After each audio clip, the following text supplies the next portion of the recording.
بسم اللہ الرحمن الرحیم۔ السلام علیکم۔ ڈاکٹر ناہید عالمز گائنی گائیڈ کے فورم پر خوش آمدید۔ آپ سب کی خیریت کے لیے دعا گو ہوں۔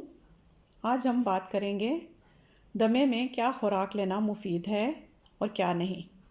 جیسا کہ آپ جانتے ہیں کہ دمے میں سانس کی نالیوں میں سوزش ہو جاتی ہے، یعنی یہ ایک طرح کا ہائپر سینسٹیوٹی ریسپانس ہے جس میں ہمارا جسم کچھ چیزوں یعنی الرجنس پر اوور ری ایکٹ کرتا ہے۔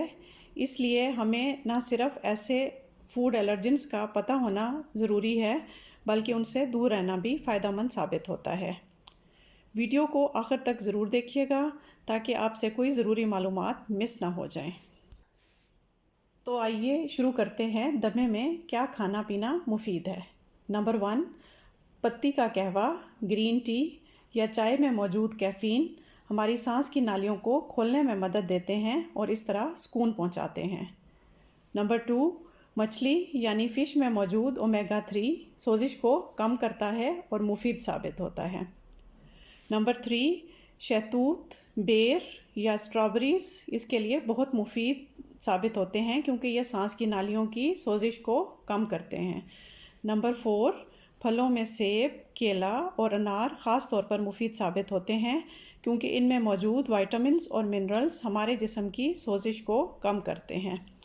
نمبر 5، گرم دودھ کا استعمال بھی بہت فائدہ پہنچاتا ہے کیونکہ اس میں موجود میگنیشیم سانس کی نالیوں کو کھولنے میں مدد کرتا ہے۔ نمبر 6، گاجروں میں موجود بیٹا کیروٹین اینٹی آکسیڈنٹ کے طور پہ کام کرتا ہے اور سوزش کو کم کرتا ہے۔ نمبر 7، سبزیوں میں خاص طور پر ٹماٹر اور بروکلی ہمارے جسم کی سوزش کو کم کرتے ہیں، اس لیے دمے میں مفید ثابت ہوتے ہیں۔ نمبر 8، خوراک میں ادرک اور لہسن کا استعمال جسم کی قوت مدافعت کو بڑھاتے ہیں اور الرجنس کے خلاف لڑنے میں مدد کرتے ہیں۔ نمبر 9، ہلدی کا اینٹی انفلیمیٹری ایفیکٹ ہوتا ہے، یعنی یہ سوزش کو کم کرتی ہے، اس لیے بہت مفید ہے۔ نمبر 10، اس کے علاوہ شہد، دار چینی اور کالی مرچ کا استعمال بھی دمے میں انتہائی مفید ہے۔ آئیے اب دیکھتے ہیں دمے کے مریضوں کو کیا نہیں کھانا چاہیے۔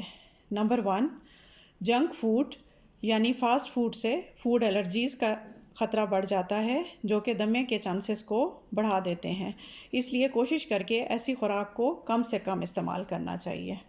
نمبر 2، خوراک میں استعمال ہونے والے پریزرویٹیوز اور فوڈ کلرز الرجی اور دمے کا چانس بڑھا دیتے ہیں۔ نمبر 3، ڈرائی فروٹس میں بھی استعمال ہونے والے پریزرویٹیوز کچھ مریضوں کے لیے مسئلہ بن سکتے ہیں۔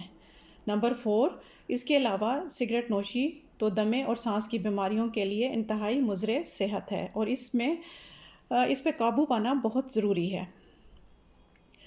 امید ہے آج کی ویڈیو آپ کے لیے بہت مفید ثابت ہوئی ہوگی۔ پازیٹیو کمنٹس دینا مت بھولیے گا۔ اجازت دیں، اللہ نگہبان۔